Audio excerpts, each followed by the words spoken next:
I'm Alexander Deforge, Communications Director for the Santa Marta Group, and with me today is Robert Marin, Head of Romanian General Consulate in London, and Kevin Hyland, Global Strategy Director for Santa Marta, to talk about the conference for diplomats, faith groups, civil society, law enforcement and police on the 20th of October.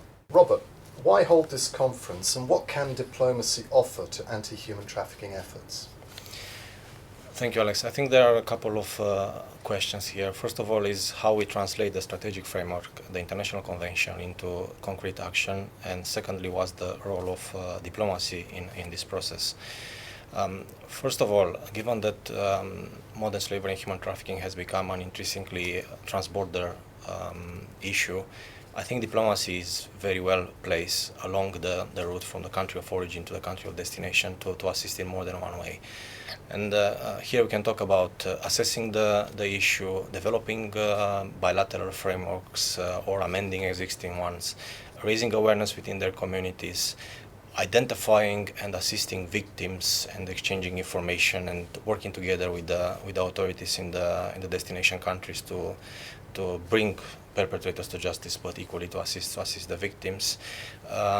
What's also very important is that the diplomatic missions could act as a bridge between their diaspora, between their communities in the host countries and the local authorities, developing that cultural knowledge that's necessary to implement policies and to develop concrete measures in these areas. Sustainable Development Goal 8.7, you were talking about the Sustainable Development Goals, calls on all to take immediate and effective measures to end modern slavery and human trafficking. 8 years on from the Sustainable Development Goals, what has happened? Well, it's very saddening and disheartening that halfway through the 15-year period of the SDGs, we have seen the agenda of human trafficking go backwards. And it's important that we come together with diplomacy, because it was a diplomatic success that we got the SDGs and target 8.7, that we come together with diplomacy, civil society, faith groups, and the actors that are required within the state, including police and law enforcement, to actually start to come up with frameworks, as Robert says, to start to deliver SDG 8.7. Robert, why hasn't it been a higher priority for diplomats over the past 8 years? And in fact, why should modern slavery be a diplomatic priority? Well, I think assessing progress, it's a quite challenging task given the competing crises that we dealt with in the last few years. Pandemics, recovery from pandemics, climate change and global conflicts. However, I think this is all the more reason and precisely why we should prioritize this as on the diplomatic agenda, and why diplomacy should continue to keep a leading role in this area. What are you hoping to achieve from this conference? What would the ideal outcome be? Kevin? Well, at the moment we have a situation where there's about 50 million people who are trafficked across the world. We have 150 billion in profits being made by criminals. So this is about bringing together the actors, diplomacy and governments, the civil society, the faith groups, and the law enforcement and other agencies who can actually start to deliver the means to turn that tide, so that we are reducing the number of victims, we are bringing prevention into communities, and we start bringing justice through stripping assets and making people accountable for committing these offences in the first place. Thank you, Kevin.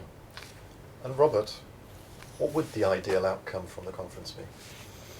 Well, the main aim of the conference is to transition from intent to action. For us, there will be 4 main outcomes that we would like to see after this conference. The first one is to see if we can establish blueprints and clear protocols for the diplomatic missions to act when they deal with a victim of human trafficking, or when they receive intelligence about such a crime. Secondly, we are looking to see if we can have defined roles and protocols for the local first responders in case they need to engage with the diplomatic missions in the destination country in case they need to assist victims of foreign nationalities. Thirdly, we need to explore how diplomacy can assist in building these bridges that I mentioned between the local authorities and the diaspora community, the faith group organizations, and the NGOs in the destination country.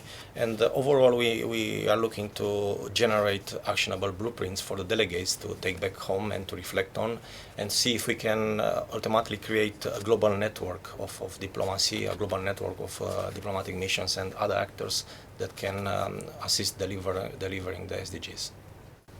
So what should the next steps be, Kevin?